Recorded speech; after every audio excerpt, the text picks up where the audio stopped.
안녕하십니까. 행복한 안식일입니다. 하루의 일과 또 한 주에 바빴던 일과를 마치시고 아버지의 전에 함께 하신 여러분 모두를 진심으로 환영합니다.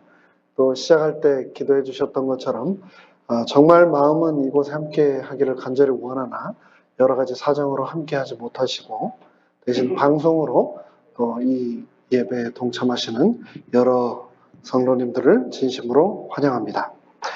오늘 저희가 시작할 때 변혜숙 집사님의 3분 감사를 시작하기로 했는데 사정이 있어서 못 오신다고 연락이 왔습니다. 그래서 점점 더 기대가 됩니다. 어떤 감사를 해주실지 이제 저희가 3주를 기다렸다가 다음 주에 우리 변혜숙 집사님 통하여 3분 감사 듣도록 하겠습니다. 한 젊은이가 군대 입대를 해서 아주 저 멀리 전방으로 가게 되었다고 합니다. 그런데 얼마 되지 않아가지고 애인한테서 편지가 왔대요. 근데 그 편지 내용이 무슨 내용이냐면은 우리 이제 헤어져. 그러면서 뭐라고 했냐면은 내 사진 도로 돌려 보내줬으면 좋겠어. 이 청년이 어땠을까요? 화가 아주 났겠죠. 마음에 상심도 많이 됐겠죠. 그런데 어떻게 합니까? 몸뚱아리는 군대에 매여 있으니 할 방법이 없었죠. 그런데 이 변신한 애인에게 어떻게 하면 복수를 하지 생각을 하다가 이 청년이 부대에 있는 모든 동료들을 다 모아놓고 여자친구 사진 좀 빌려줘. 그래가지고 전부 다 걷었습니다. 사진을. 그래가지고 사진을 봉투에다 딱 담아가지고 편지를 이렇게 썼는데요. 어떤 게 네 사진인지 기억이 잘 나지가 않으니까 네 사진 빼고 나머지는 빨리 돌려줬으면 좋겠어 하고 해가지고 편지를 써서 그 여자친구한테 보냈답니다. 무슨 말인지 다 아시죠? 이 이야기 한 김에 하나 더 하겠습니다. 바이블 프렌드라고 하는 잡지에 난 이야기인데요. 대학 교수가 살고 있었고 그 옆에 이제 스미스라고 하는 사람이 이렇게 나란히 두 집에 살았나 봅니다. 그런데 새벽 3시에 이 대학 교수가 전화를 받은 겁니다. 여보세요. 저는 옆집에 사는 스미스입니다. 당신네 개가 하도 짖어가지고 제가 잠을 잘 수가 없어서 전화를 드렸습니다. 그러자 이 교수가 미국 사람들 뭐라고 합니까? Thank you for calling 뭐 그러는 거죠. 전화 줘서 고맙습니다. 라고 공손하게 전화를 끊었습니다. 근데 다음날 정확하게 새벽 3시에 이 스미스 씨네 집에 전화가 울려서 전화를 받았습니다. 그랬더니 누구냐면 이 옆집 대학 교수예요. 대학 교수가 뭐라고 하냐면 저는 옆집 사는 대학 교수입니다. 내가 개를 기르지 않는다는 것을 알려주려고 전화했습니다. 근데 그걸 몇 시에? 정확하게 똑같이 새벽 3시에 전화를 해서 전화를 깨우면서 이렇게 복수를 한 겁니다. 복수는 누구나 다 가지고 있는 인간의 보편적이고 본능적인 심리입니다. 여기에서 자유로운 사람은 없다고 말할 수 있겠습니다. 근데 오늘 저희가 어떤 내용을 살펴볼 거냐면 사무엘상 24장을 살펴볼 겁니다. 근데 여기에 자신을 그토록 죽이려고 쫓아다니던 사울이 정말 아주 드라마 같은 한 장면에 탁 임하면서 다윗이 죽일 수 있는, 복수할 수 있는 기회가 그에게 다가옵니다. 바로 그때 복수하고자 하는 위기와 유혹을 다윗이 어떻게 극복했는가 함께 살펴보도록 하겠습니다. 사무엘상 24장 1절부터 우선 7절까지 제가 목소리를 내서 읽겠습니다. 여러분 눈으로 함께 읽어주시면 감사하겠습니다. 사무엘상 24장 1절부터입니다. 사울이 블레셋 사람을 따르다가 돌아오매 바로 이 전장에서 무슨 내용이 있었습니까?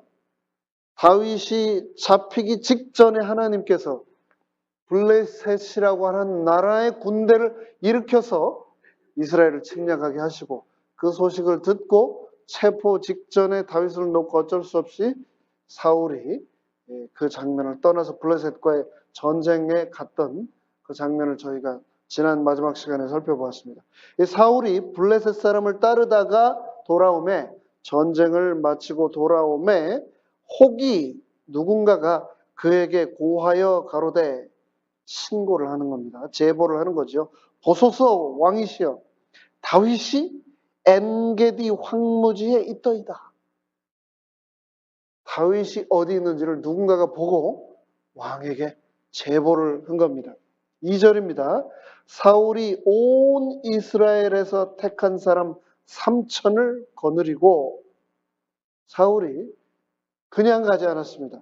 그 한 사람 체포하려고 그냥 가지 않고 3천을 데리고 왔는데, 그냥 3천이 아니고 온 이스라엘 전체에서 고르고 고른 사람, 정말 최고의 전사 3천을 거느리고 다윗과 그의 사람들을 찾으러 들염소 바위로 갈새. 이제 엔게디 황무지를 향해 가는 겁니다. 그런데 3절, 길가 양의 우리에 이른즉, 이스라엘 민족이 다 목축을 하는 사람들이었으니 양을 기르던 목자들이 여기저기 있었을 것이고 양을 기르던 굴도 여러 군데 있었을 것입니다. 그런데 3절에 길가, 그 길 가는 도중 양의 우리에 이른즉 굴이 있는지라. 사울이 그 발을 가리우러 들어가니라. 이거는 조금 있다가 저희가 살펴보도록 하겠습니다. 가다가 갑자기 다윗을 체포하러 3,000명의 정예 부대를 끌고 가다가 갑자기 굴 속으로 사울이 발을 가리우러 들어갔다라고 기록하고 있습니다.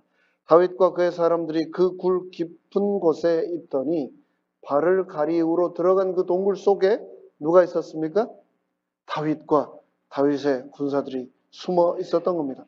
4절, 다윗의 사람들이 가로되 보소서, 여호와께서 당신에게 이르시기를 내가 원수를 너의 손에 붙이리니 너의 소견에 선한 대로 그에게 행하라 하시더니 이것이 그날이니이다. 다윗이여, 바로 오늘입니다. 지금입니다. 그렇게 얘기를 하자 다윗이 일어나서 사울의 겉옷자락을 가만히 베니라.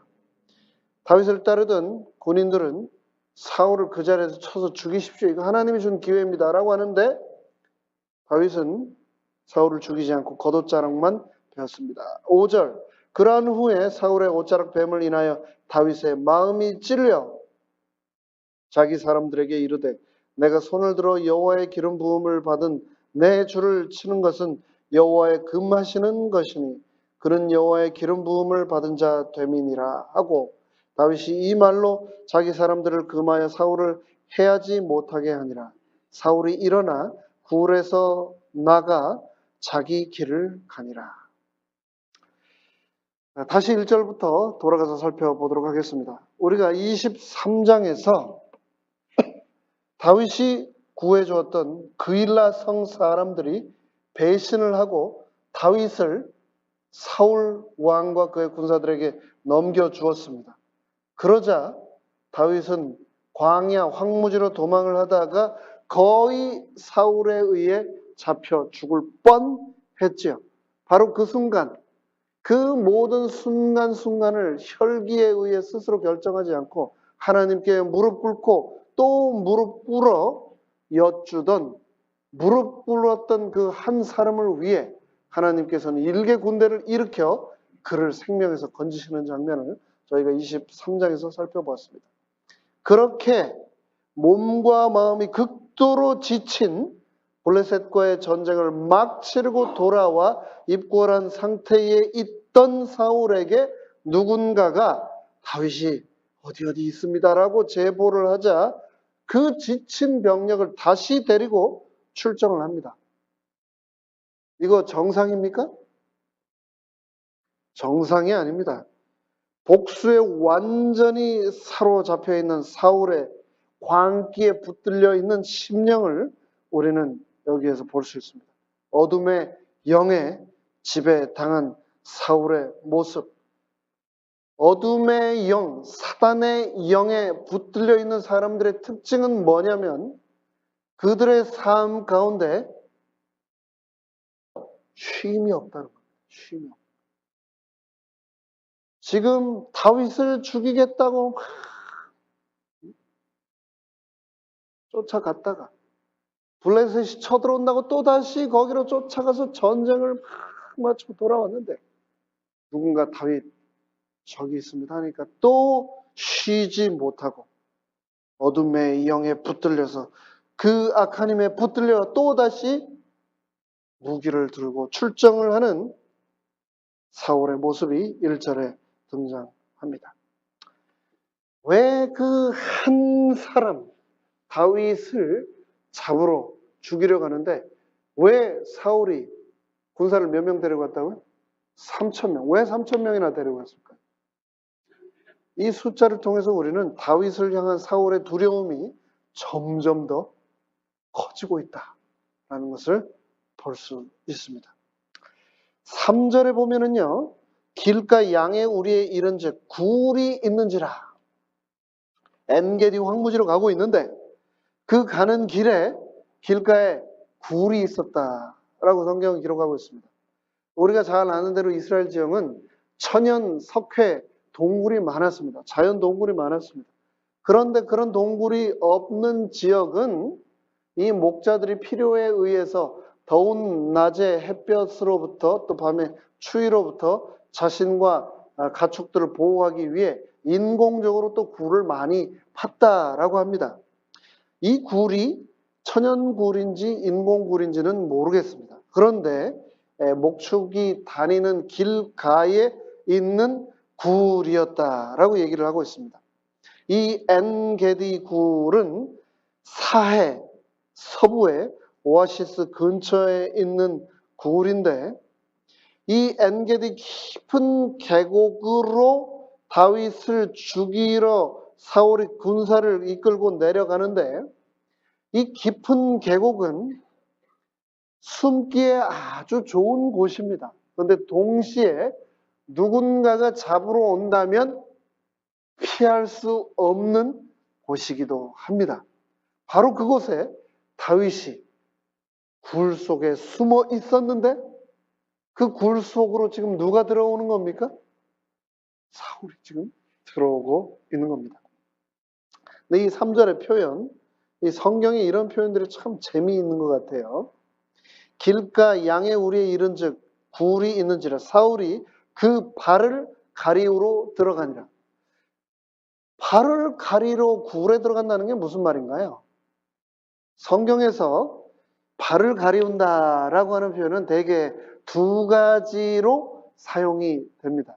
첫 번째는 여러분 화장실 가서 옷을 내리시면 발이 드러납니까? 가리워집니까?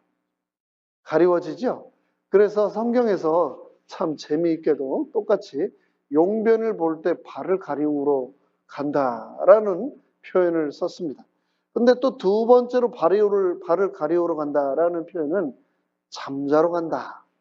발을 덮고 자니까 잠자러 간다, 수면하러 간다라고 하는 의미 또한 있습니다. 그러면 여기에서 사무엘상 24장에서 사울이 굴 안으로 발을 가리우러 들어갔다라고 했는데 이게 뭘까요? 첫째일까요? 둘째일까요? 용변을 보러 간 것 같습니까? 잠을 자러 간 것 같습니까? 잘 모르겠습니다. 잘 모르겠어요. 근데 이 대화가 계속 진행이 되지 않습니까? 상상을 한번 해보세요. 저 같으면요, 막 제가 이 간이 작아가지고 제가 굴 안에 있는데 사울이 막 들어왔으면요, 막 심장이 뛰고 막 이거 어떻게 하지 막 안절부절했을 것 같은데 사울이 들어오고 있습니다. 그럼 굴 안에 있는 다윗과 그의 전사들은 사울이 들어오는 게 잘 보였을까요? 이미 어두운 데 들어가 있었으니까 눈이 어두운 데 적응이 돼서 밖에서 들어오는 사람이 뚜렷하게 보였겠죠. 누가 들어오는 거예요? 나를 죽이려고 하는, 나를 못 죽여 안달인, 나를 향해 단창을 수없이 던졌던 나의 원수 사울이 걸어 들어오는 겁니다. 뚜렷하게 보이는 거죠. 그런데 반면 사울은 환한 밖에서 어두운 굴 안으로 걸어 들어가고 있습니다. 모습이 어땠을까요? 약간 꾸부정하고 어정쩡했겠죠. 굴 안이 안 보이니까 그거 뭐가 있는지도 모르니까 이렇게 뭐 조심 떠듬떠듬. 만약 용변이었다면은 막 이제 급하기도 하고 막 떠듬떠듬 이렇게 굴 안으로 들어갔겠죠. 보이지 않으니까. 그런데 그 모든 동작을 처음부터 끝까지 쳐다보며 그 안에 다윗과 그의 용사들이 칼을 들고 있었던 겁니다. 여전히 궁금합니다.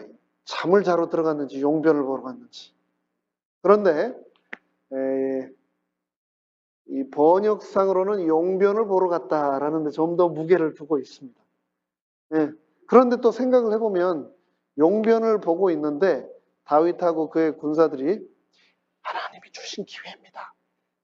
그냥 넘어가면 안 되고 그냥 앉아 있을 때 힘 주고 있을 때 그냥 한 번에 끝내십시오. 이렇게 얘기를 하고 다윗은 그러지 않고 옆에서 일을 보고 있는데 옷을 잡았다가 석석 또 옷을 한 기탱이를 잘라내고 있단 말이에요. 그것까지 모를까? 뭐 이런 생각이 또 드는 거예요. 그러니까 어떤 사람들은 그거 아니다. 자로 들어가서 자고 있는데 안에서 그런 의논들을 하고 자고 있을 때 옷자락을 자른 것이다. 그렇게 얘기를 하는 사람도 있습니다. 하여간 중요한 것은 그게 아니고 중요한 것은 어떻게 보면 이 하늘이 준 기회인 그 상태에서 호위병 하나 없이 만약 용변을 보러 갔으면 왕이 그 용변을 보러 간다고 같이 관에 들어가는 거 웃기잖아요. 그렇죠? 용변 볼 때는 혼자 들어가잖아요. 완전 무방비 상태, 호위병 하나 없는 그 상태에서 과연 어떻게 해야 되는가? 근데 4절에서 다윗이 어떻게 했냐면 사울의 겉옷자락만 조용히 이렇게 한 조각 잘라냅니다. 겉옷자락을 가만히 베니라. 이 광야에서 고달픈 도망자의 삶, 어쩌면 다윗을 따르던 이 사람들이 와, 오늘이 마지막이다. 이 도망자의 삶 오늘이 마지막이다. 고생 끝, 행복 시작이다. 저거 한 칼에 쳐 죽이고 이제 이 나라의 왕이 되고 다윗이 왕이 되면 나도 한 자리에서 이 고생 끝, 행복 시작 삶을 누리리라. 그렇게 다윗의 부하들이 생각을 했을 수 있습니다. 그러니 어떻게 했을까요? 다윗에게 당장 죽이십시오. 당장 죽이십시오. 그러니까 용변을 보러 갔다가 이 변을 당하여 변사체로 발견될 뻔한 웃지 못할 정말 이런 변이 있나 그런 상황인 겁니다. 근데 다윗이 머리가 복잡했을 겁니다. 순간적으로. 이거 어떻게 하지? 사울을 안 죽이고 놔두면 어떻게 될까요? 사울이 어떤 사람입니까?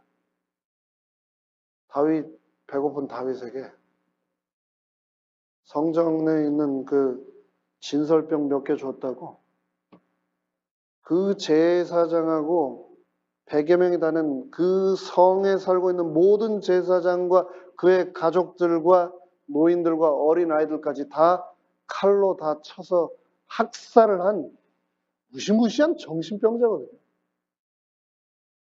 이거 살려놨다가 어떻게 될지 모릅니다. 이 미치광이를 내가 제거함으로 이스라엘 역사의 비극을 끝내야 되는 것 아닌가. 하나님이 그래서 나에게 지금 이 순간의 기회를 주신 것 아닌가. 근데 다윗은 사울을 죽이기는커녕 옷자락 한 기퉁이만 잘라내고 사울을 내보냅니다.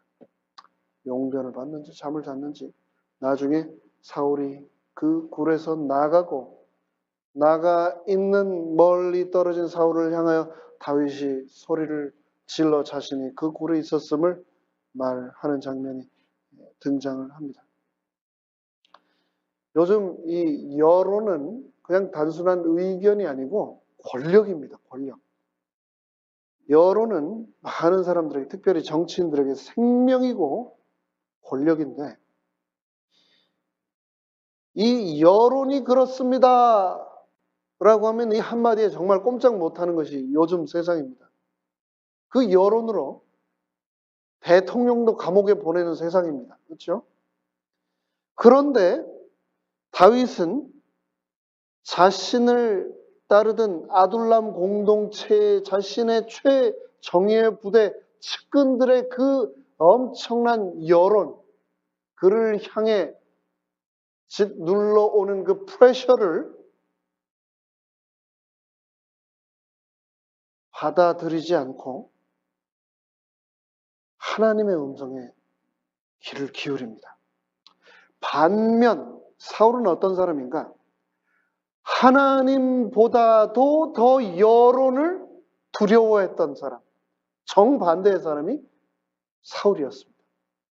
불과 이 옷 이야기가 지금 사무엘상 24장에 등장하는데, 불과 10장 전인 사무엘상 15장에 보면 또 옷 얘기가 한번 등장을 하죠. 무슨 이야기인가? 하나님이 사울을 왕으로 세우자마자 첫 번째 미션을 주셨습니다. 무엇인가? 이스라엘 백성들이 12지파가 했어야 했던, 하지만 마치지 못했던 아말렉을 진멸해야 되는 그 사명을 하나님께서 사울에게 주셨습니다. 그리고 하나님께서 하나도 남기지 말고 진멸해렘하라고 하셨는데, 사울이 어떻게 했죠? 좋아 보이는 것들을 죽이지 않고 가축들, 보아들을 다 챙겨 왔습니다. 하나님 말씀, 선지자의 말씀에 순종하지 않았죠. 거짓말하는 사울에게 사무엘이 뭐라고 했습니까? 그러면 저 울리는 양과 가축의 소리는 도대체 어디서 난 겁니까? 그러자 사울이 얘기했습니다. 백성들이 너무 죽이기 아깝다고 그래서 하나님한테 제사 드리려고 가져온 겁니다. 그렇게 변명을 댔죠. 사울은 진멸하라고 하는 하나님의 명령보다 백성들의 여론에 이끌려가는 그런 유약한 사람이었는데, 다윗은 백성들의, 그를 따르는 추종자들이 그렇게 강하게 압력을 가함에도 불구하고 그 여론을 온몸으로 버텨내며 하나님의 음성을 기다릴 줄 아는 사람이었습니다. 바로 사무엘상 15장에서 그렇게 하나님의 명령을 거역한 사울 왕을 사무엘 선지자는 더 이상 나는 당신과 함께 할 수가 없습니다. 왜냐하면 하나님의 명령을 순종하지 않은 당신을 하나님이 버렸기 때문에 나는 더 이상 당신과 함께 할 수 없습니다. 라며 사울을 떠나는 사무엘 선지자를 사울이 어떻게 했었죠? 못 가게 옷을 강제로 잡아서 실갱이를 하고 심하게 붙들다가 사무엘 선지자의 옷이 찢어졌었죠. 그렇죠? 그런데 오늘 사무엘상 24장에서 그가 발을 가리려고 굴 속에 들어갔다가 불과 얼마 전에 옷을 찢어냈던 그가 자신의 옷이 찢겨져 나감을 당하고 있는 겁니다. 하나님께서는 왜 다윗으로 하여금 이러한 상황에 탁 집어넣으셔 놓고 왜 쳐다보고 계신 걸까요? 다윗이 사울을 죽일 것인가 말 것인가, 그것을 지금 하나님이 지켜보고 계신 것 아닙니까? 그런데 다윗이 어떻게 했습니까?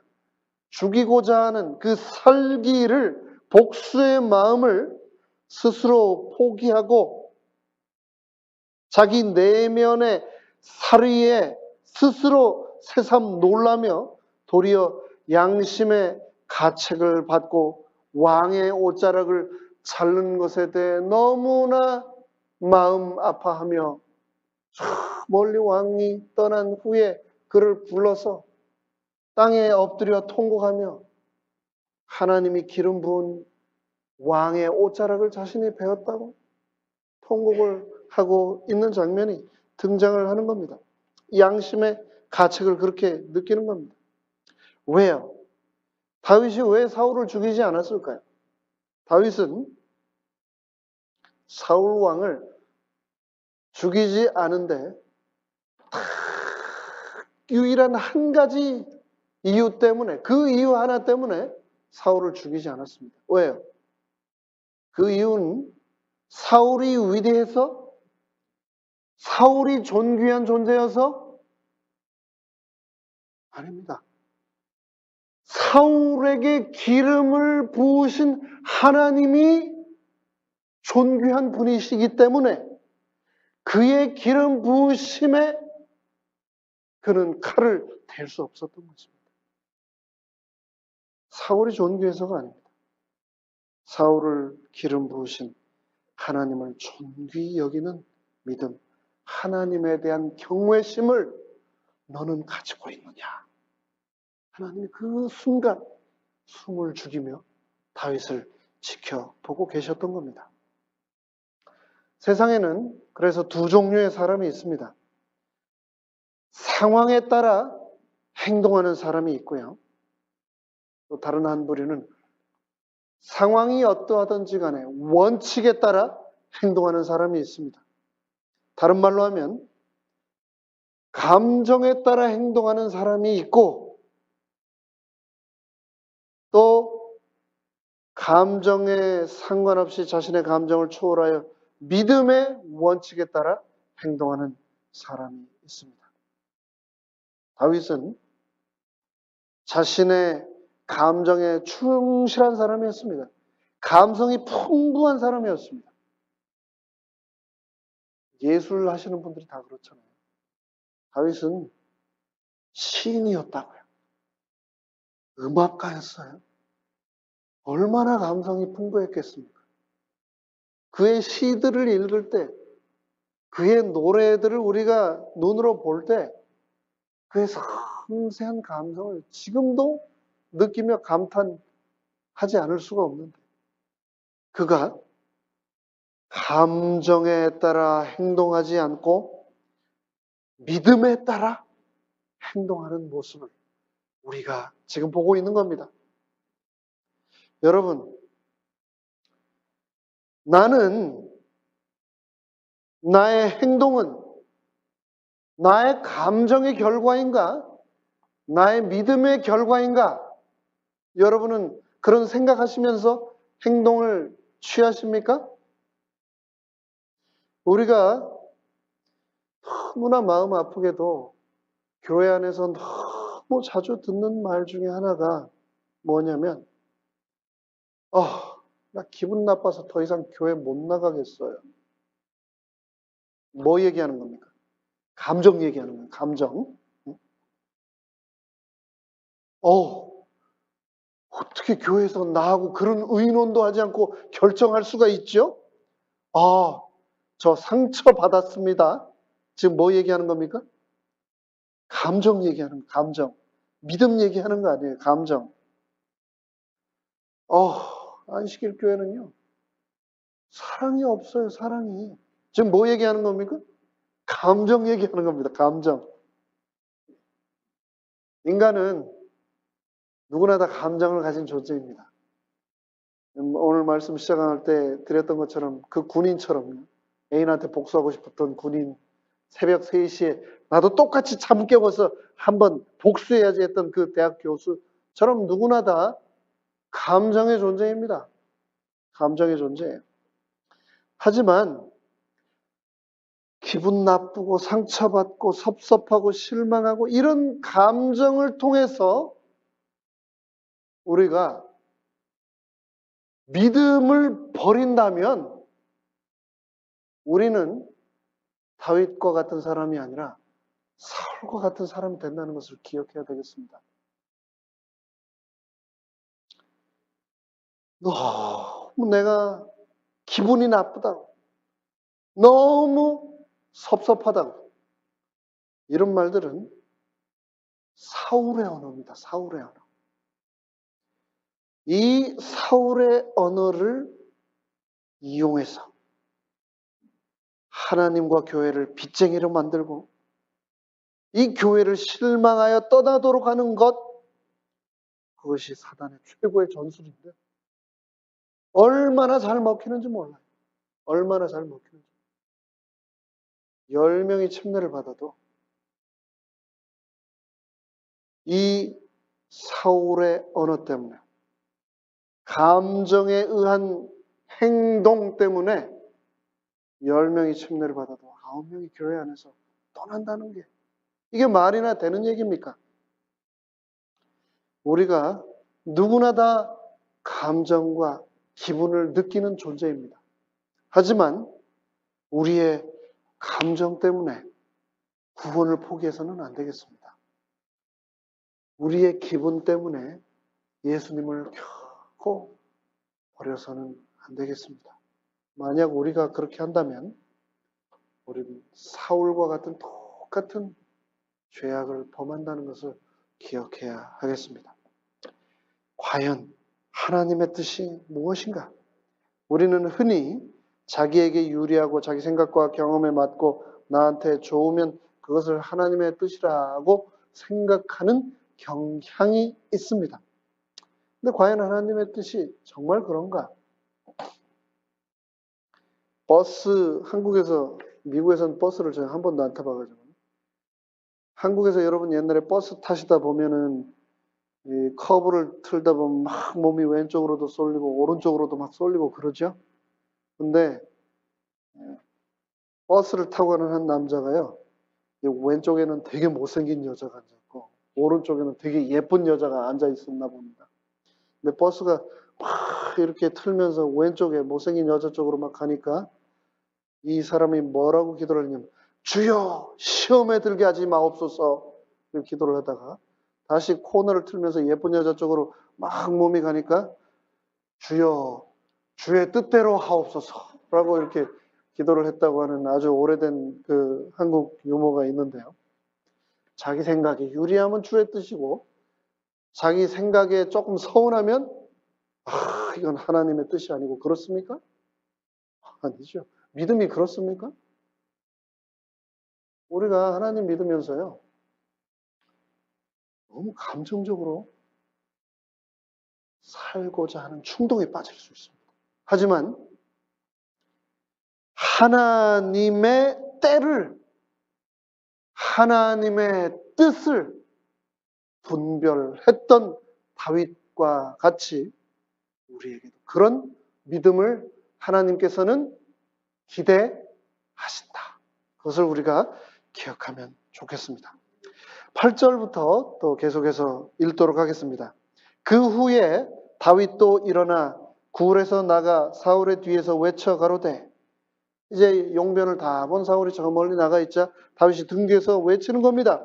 내 주 왕이여, 사울 왕이여 하매 사울이 돌아보는지라 다윗이 땅에 엎드려 절하고 사울에게 이르되, 다윗이 왕을 헤아려 한다는 사람들의 말을 왕은 어찌하여 들으시나이까?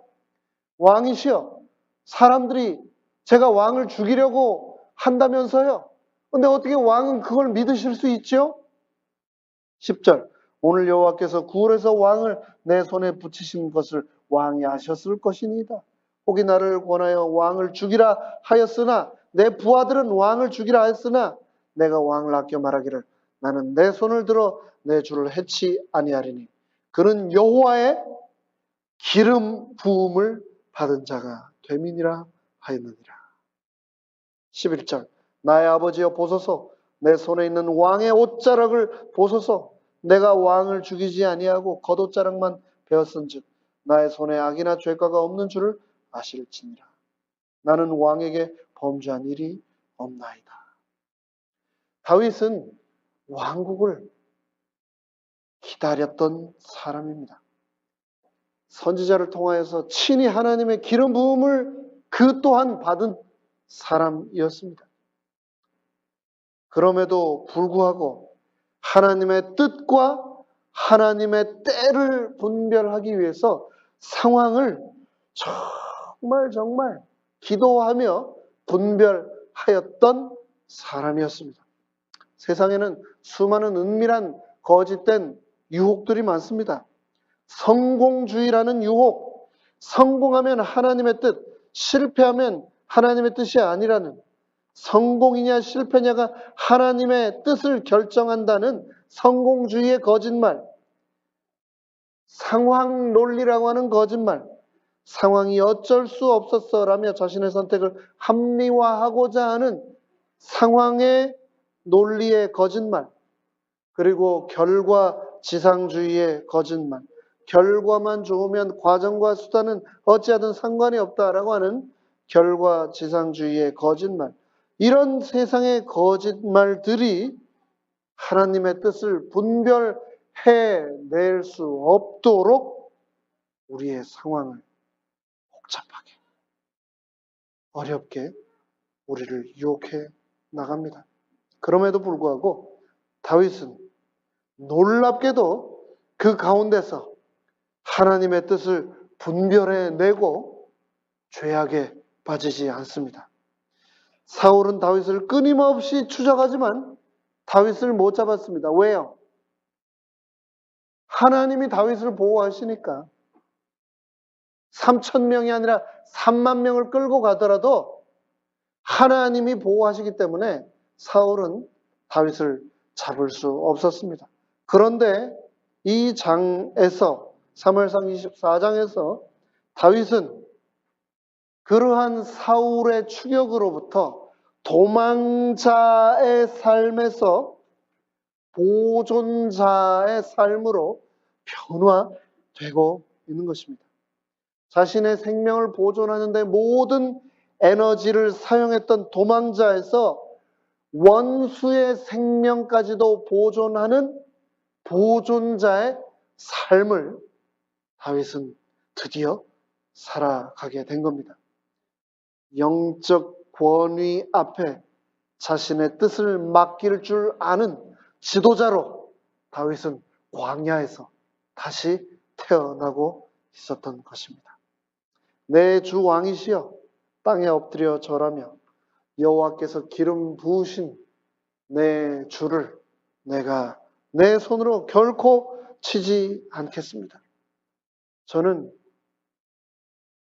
당신을, 왕을 절대 죽이려 하지 않습니다. 저에 대한 오해를 풀어주십시오.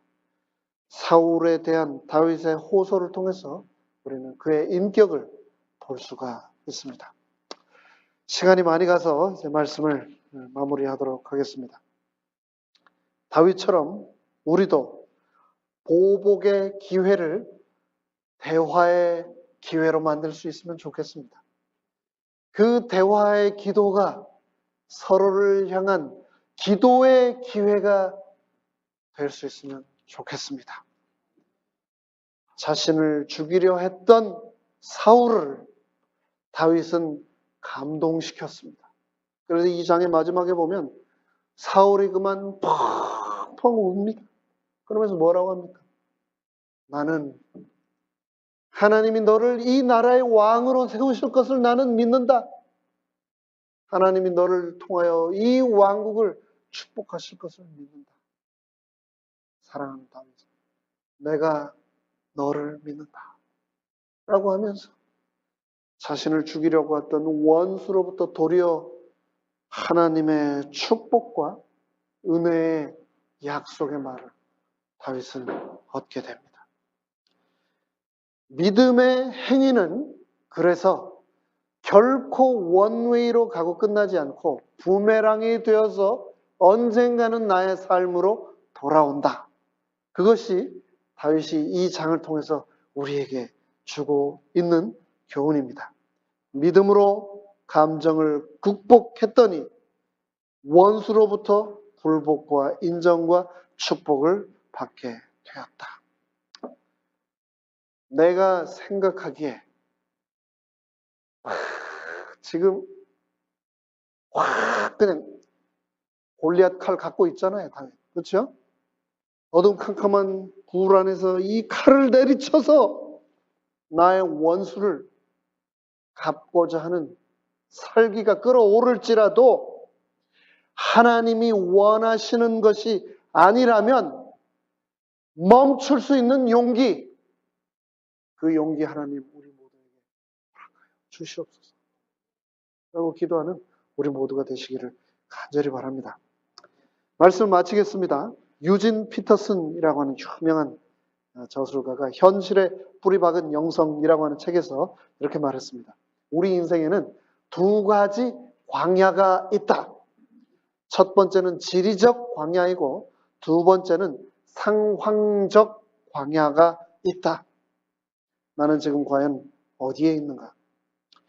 하나님께서는 지금 나의 인생의 억울함을 통해서, 나의 인생의 궁핍함을 통해서, 나의 인생의 손상된 관계를 통해서, 나의 그러한 상황적 광야에서 나를 다윗처럼 다시 태어나게 하시려고 지금도 친히 나를 지켜보시며 기다리고 계신다. 하나님께서 다윗에게 주셨던 용기와 믿음을 우리 모두에게 또한 허락하여 주시기를 간절히 바라며 말씀을 마치겠습니다. 이제 말씀을 마치며 저희